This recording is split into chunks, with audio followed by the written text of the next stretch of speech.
चलिए लिखिए, विशिष्ट चालकता।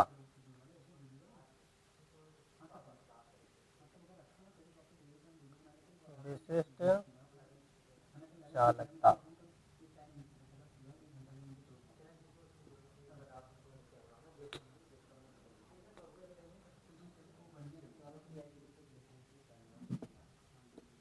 स्पेसिफिक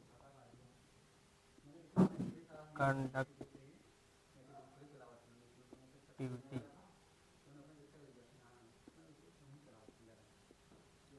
स्पेसिफिक कंडक्टिविटी, विशिष्ट प्रतिरोध।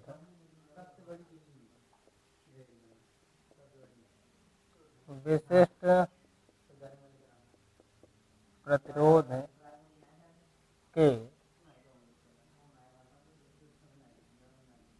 व्युत्क्रम को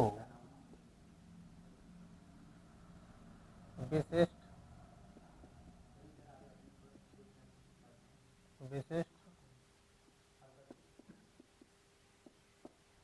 चालकता कहते हैं। इसे सिग्मा से प्रदर्शित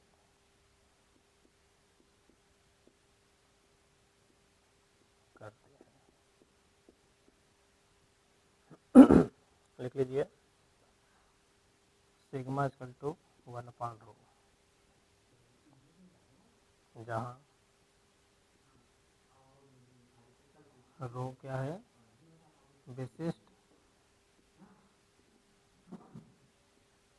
प्रतिरोध।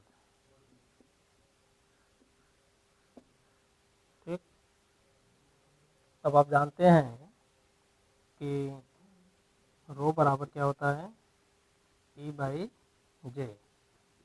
ठीक, रो बराबर E/J, मतलब विद्युत क्षेत्र की तीव्रता और धारा घनत्व का जो अनुपात होता है उसे आप क्या कहते हैं, विशिष्ट प्रतिरोध कहते हैं।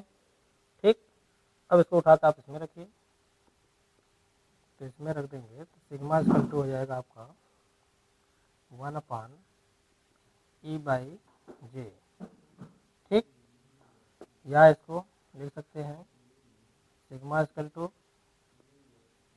J/E। ठीक है, ये फॉर्मूला आपका, फार्मूला तो ये भी है, जनरल फार्मूला है, ये थोड़ा सा एडवांस फार्मूला हो गया। ठीक ना, अब इसी को अगर और हम लोग ज्ञात करें तो आप जानते हैं कि जहाँ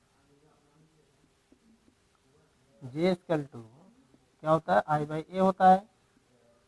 J बराबर क्या होता है, I/A, मतलब धारा घनत्व क्या होती है कि जैसे प्रत्येकांक क्षेत्रफल से गुजरने वाली जो विद्युत धारा होगी उसी को आप धारा घनत्व कहते हैं।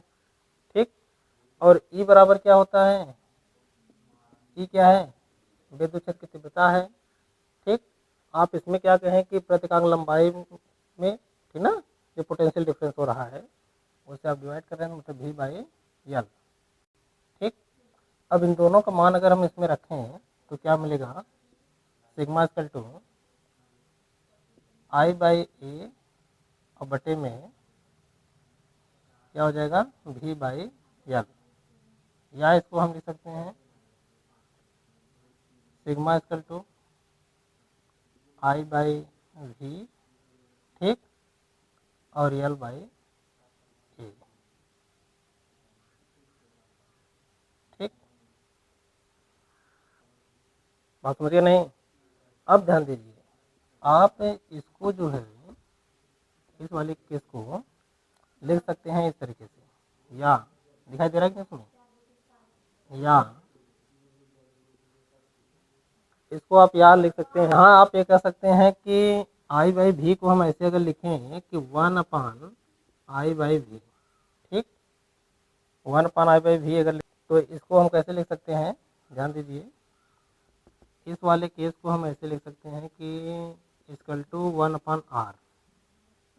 बात समझ रहे हैं, 1/I/V को हम लिख सकते हैं 1/R।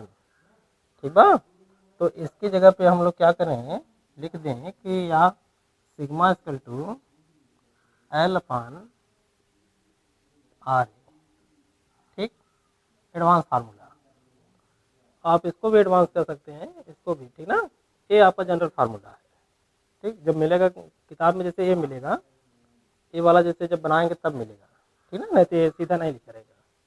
ठीक, आप इसको उतार लीजिए।